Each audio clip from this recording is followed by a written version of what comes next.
ఉన్నటువంటి కుటుంబాలు ప్రభు దగ్గర ప్రార్థన చేసుకోవాలి.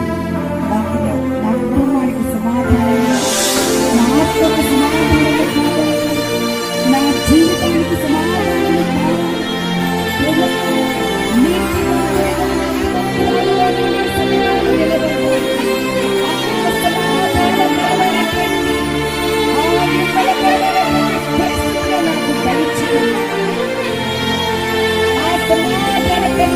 దేవుని ఇంట్లోనికి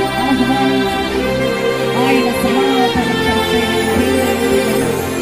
సమాధానకర్తైన దేవుడును నీ ఇంటిలోనికి ఆహ్వానించాలని ఇది నా పరిశుద్ధాత్మ దేవుడు నీతో మాట్లాడిన సమయం.